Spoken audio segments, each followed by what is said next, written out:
Umamang sa stress.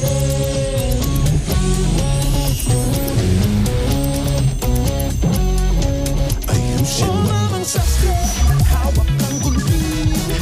Isang hiwa. Tapos ang usapin. Hindi naman to basta-basta natatanggal. Di kaya naiwan ko yun doon. Ito ba yung hinahanap mo?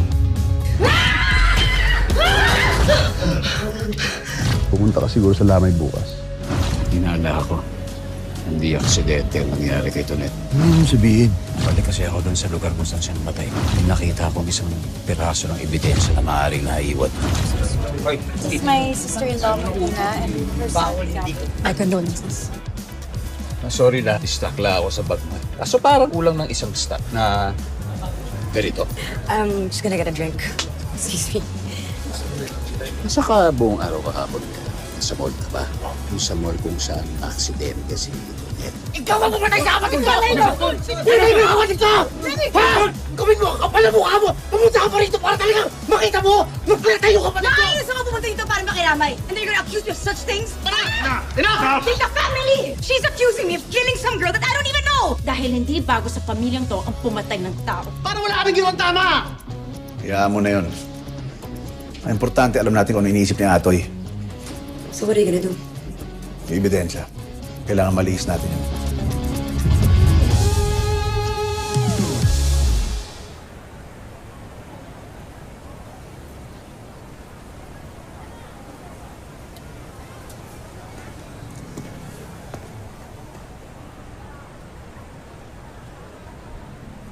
Tos. Ayos ka lang.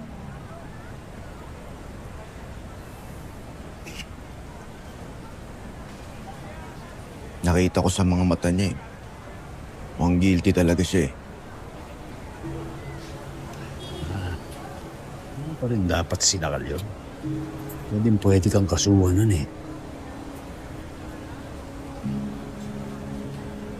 Seryoso, sasampahan ko talaga ng kaso yun.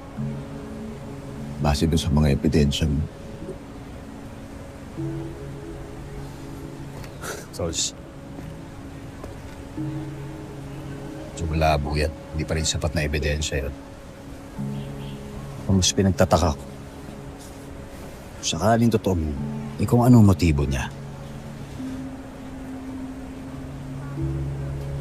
Malalaman natin yung pag napaimbestigahan na siya. Magpapatulong ako dun sa kliyente kong abogado. Toy, pag ba nagkaipitan, kanino ka kakampi? Nanay nung anak mo yung pamilya ng mga regalya na yun eh. Hindi mo sa kanila o sa akin. Ayoko naman na katablahan na naman tayo.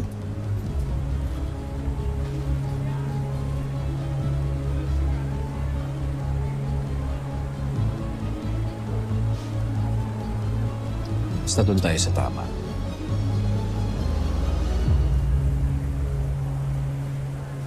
Basta wag mo akong iwan sa area.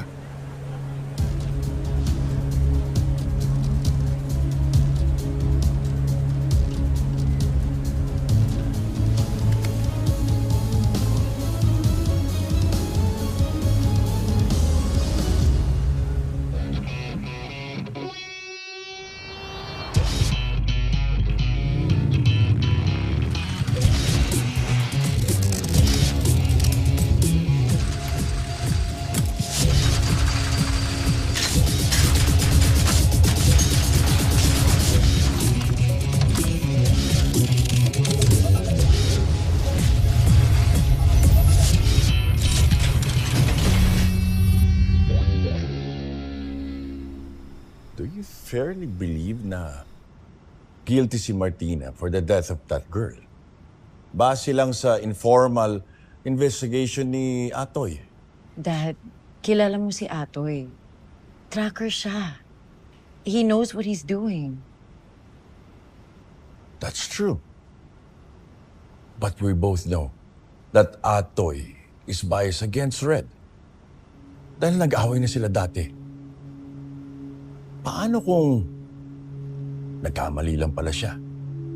Paano kung naghahanap lang siya ng taong masisisi to appease the family nang namatay? Look, they're not perfect. But you're too hard on Red and Martina. Si Martina, ginawa niya lahat para mahanap ang anak mo. Humingi na rin siya ng tawad sa lahat ng mga pagkakamali niya sa'yo. Now, kung guilty siya, hindi ko siya kakampihan. But you have to give her the benefit of the doubt. After all, pamilya mo pa rin siya. Kaya sana, believe her innocence first.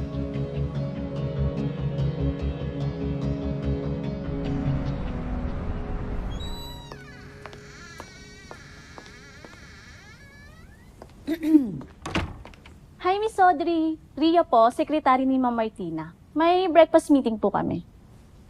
Okay. Palabas na si Martina na while. Tayong dalawa na lang nandito. Tapatin mo nga ako. Nasaan ka ba talaga kahapon? I was at my office. Sa bahay kaya, Kap.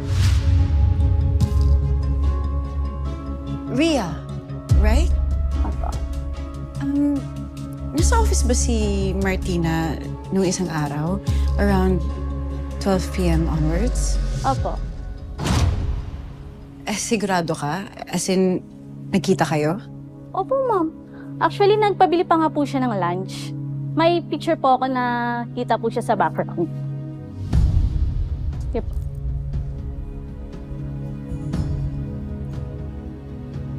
Meron pa ba? Opo.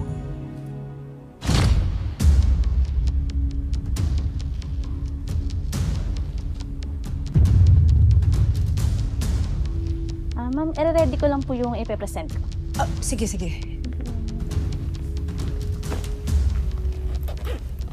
Ma'am, excuse po. Nakita ko po sa ilalim ng console table nung naglinis ako. Hindi ko po alam kung para saan yan eh. Sige. Sige po, ma'am. Ano yan? Bag stud. Katulad nung sa bag ni Martina. Tingin. Ito ba yung bag stud na nawawala niya? Kamukha ba ito nung nakita ni Atoy doon sa mall?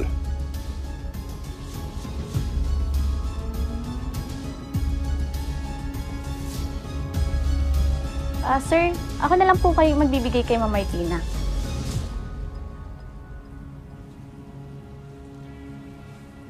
I think Martina deserves an apology from you.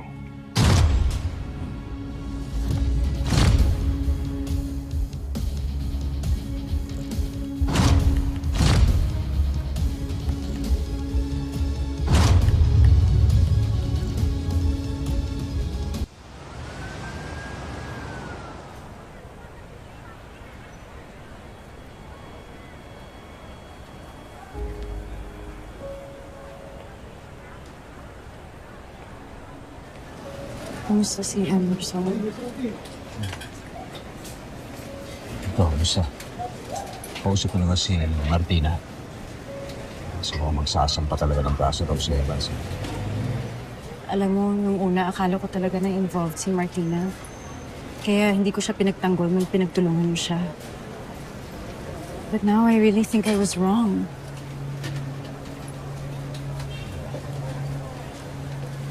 Paano mo nasabi? Kasi, nung na-aksidente si Tonet, nasa opisina si Martina kasama yung secretary niya. May mga nakita akong pictures. Tapos yung stud na nakita mo, I don't think it was hers. Because our maid found the stud sa bahay. Feeling ko natanggal yung bag stud ni Martina sa bahay, hindi sa mall. And I feel so bad kasi inaway ko talaga si Martina. I insinuated na mamamatay tao siya. But now it looks like she's innocent.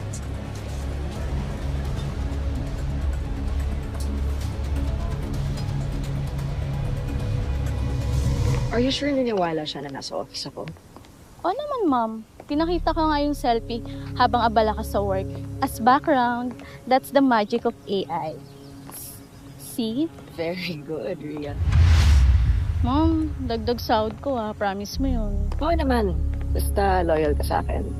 Nga pala, ma'am. Sa'yo ba yung bag stud na nakita namin? Nakita na ba ito ni Audrey? Opo, tinitigan niya na ng mabuti.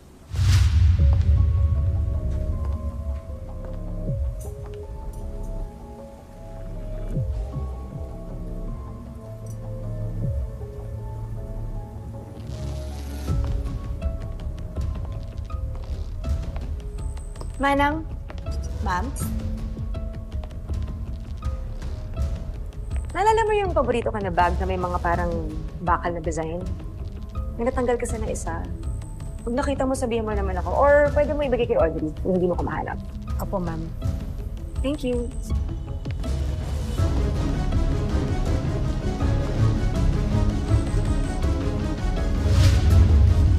I'm such a freaking genius. Kakainin ni Audrey lahat ng sinabi na sa akin. Oh my gosh.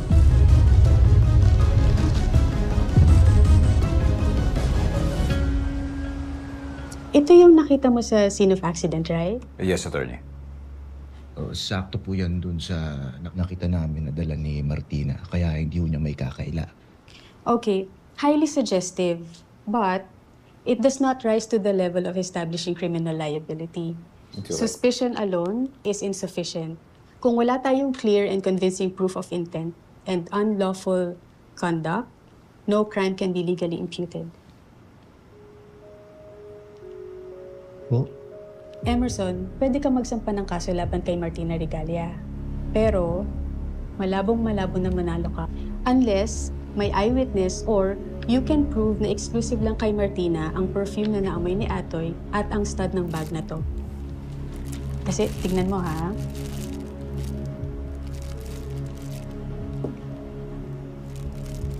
Ganito kadaming bag ang may katulad ng stud na to. Anong gagawin ko? Emerson, ayaw kong mahirapan ka. And if you ask me, I would advise against it. Filing without solid grounds risks an immediate dismissal. Maaari ka pang magkaroon ng unnecessary costs and even counterclaims. Mukhang tama si Atty. Son. Mukhang nagkamali nga tayo sa pagbintang kay Martina. Ganun na lang yun. Ganun na lang yun, no? Toy.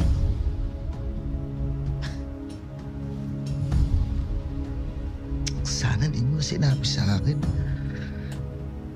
Sana hindi mo na sana sinabi sa akin yung mga hinala mo. Parang hindi na ako umasa sa wala.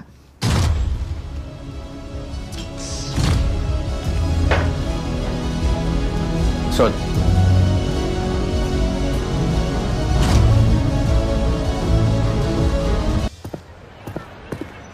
Boss. May utos na si Boss Red. Alamin mo kung magsasampa ng kaso si Emerson sa asawa niya.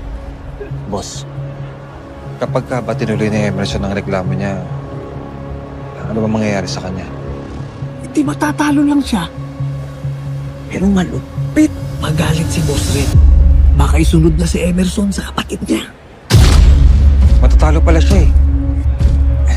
Bakit kailangan may mangyari pa sa kanya? Bakit pa ang dami mong opinion? Tinatanong ka ba? Sumunod ka na lang. Sensya na.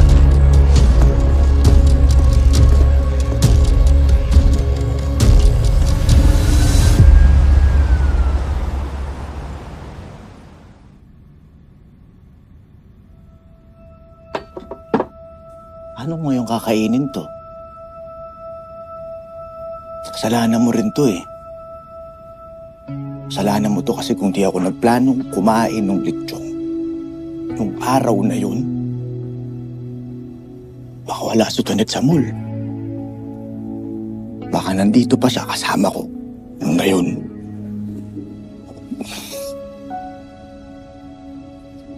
Son? Walang Emerson dito.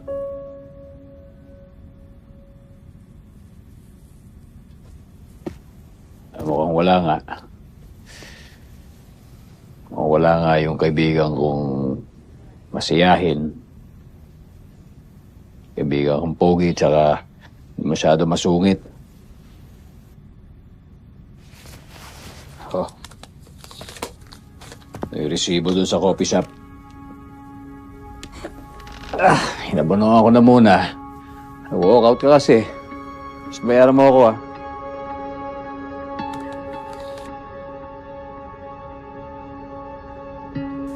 Mahal naman ito. Oh. Hindi na mahal yan. Anong pipiliin mo yan? Mas mahal kung sasagutin mo yung attorney's fees. Magkano rin yun? Wala kang kapanapanalo doon sa kasong yun, Tols.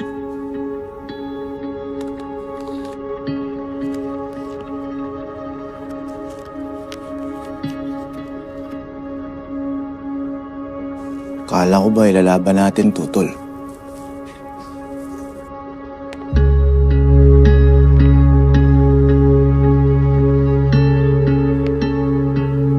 Tol.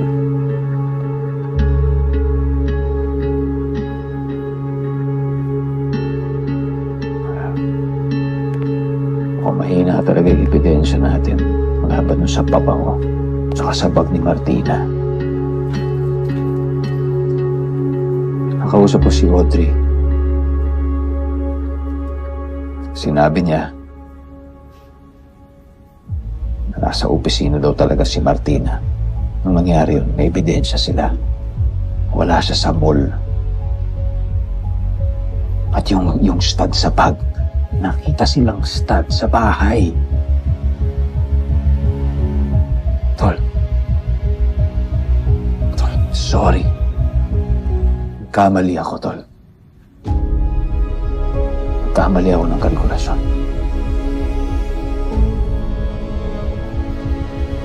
Mukhang kailangan pagnapit talaga natin ang aksidente nangyari sa kapatid mo.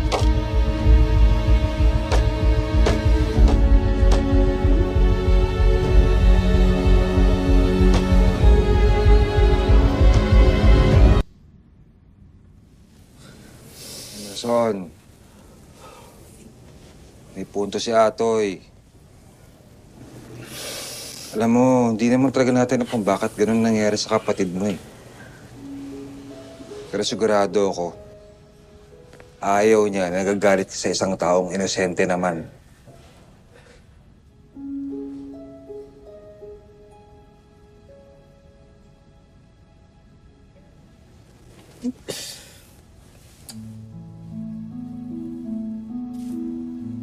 Kasalanan ko rin.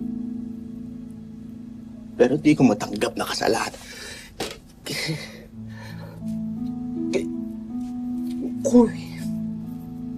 Kuya ako dun.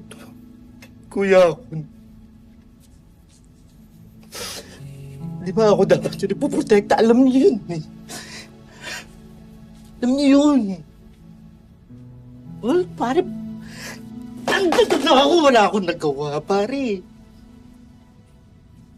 Son. Das ngayon naghahanap ako masisisi.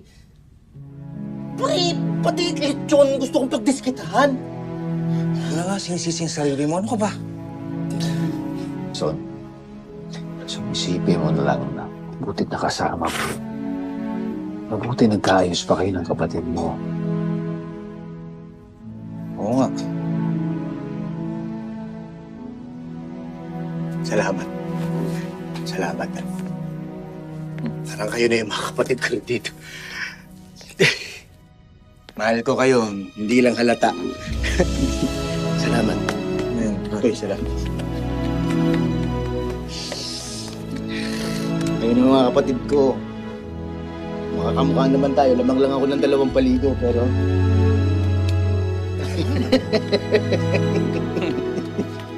Ayan na. Salamat, salamat. Salamat.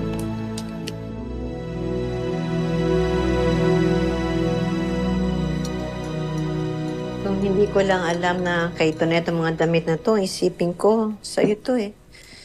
Halos pareho kayo ng size ni Tonet. Di ko naman style yan eh. Tsaka, yung iba dyan binili niya para suotin ko raw balang araw. Alam niyo po, kay Ate Tonet ko talaga na-feel na ang sarap lang magkaroon ng kapatid, no? Di ba parang si Atoy na ang kapatid mo?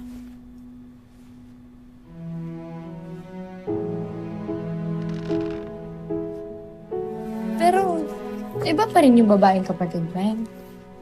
Yung lahat ng gusto mong sabihin, masasabi mo talaga sa kanya. Nandiyan din naman si Kuya Atoy. Pero, parang iba na yung mundo niya. May anak na siya, may ampon pa. Noel, akala ko bukas pa uwi mo. Na-lay off kami sa trabaho. Pero, okay na rin. Nakakapagod ng maging pahinante. Uy, anong balak mo ngayon?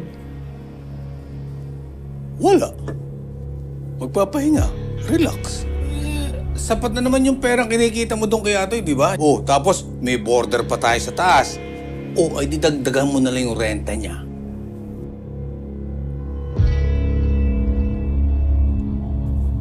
Wala na po siya.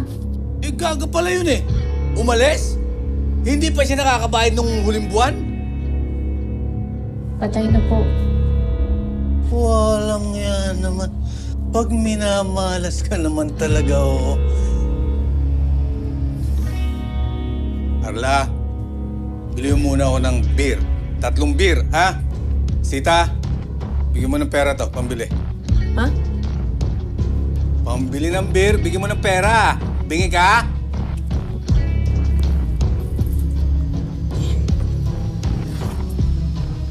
Pwede ng beer.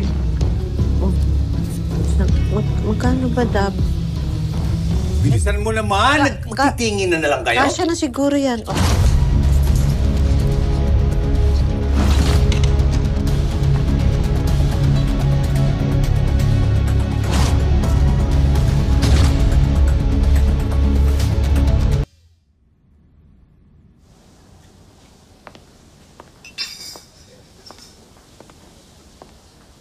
Martina, sinabihan ko pala si ate na ibalik sa'yo yung stud na nakita niya. I just wanted to check kung nakuha mo yung bag stud. I did. Biruin mo, nandito lang pala sa bahay. So that rock stud na nahanap ni Atoy sa mall, kanino kaya yun? I guess we'll never know. I also want to apologize. For what? For accusing me of killing Tonet or for being so hateful towards me and your brother? You know, Audrey, we don't need to get along. But do know that I always have your back. Kasi, pamilya tayo, di ba? Don't get me wrong, Martina. But just because we're family, hindi ibig sabihin na napapanig ako sa inyo. Noted with many thanks, Audrey. Mommy! Mommy! Oh, anak! Oh, ba't ka umiiyak? Panaginipan ko po si Tonet. Galit siya sa akin. It was just a dream, anak. Hindi totoo na galit si Tonet sa'yo. Okay? Gusto mo matulog sa kwarto? Tabi tayo. You know, Audrey, I think maybe Janine needs a little bit of a breather from all this trauma. Maybe some fresh air would do her some good. Kayong dalawa lang, some mommy-daughter bonding. What do you think? Mommy, mag-vacation na lang po tayo. Tsaka malapit na po yung birthday ko. Doon na lang po tayo mag-celebrate. Okay, anak. Yeah. Wherever you wanna go. Tara, doon na tayo sa kwarto, baby, ha? Huwag ka nang umiyak.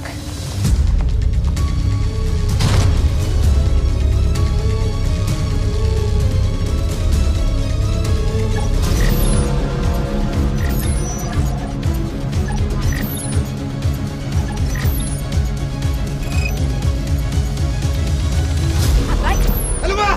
Ba't kayo galit? Ikaw ngayon bumangga sa akin eh. Hoy, Pumapatol ako sa bata, ha? Huwag mo akong subukan! Ay, Tatoy! Ako po magsasagon, ha? Nakalimutan mo na ba yung birthday gift mo sa akin, Ibiang? Ano yan? Hindi na daw po sasama si Ibiang sa boating. Ay! Scarf ko! Mami! Ah! Mami! Audrey!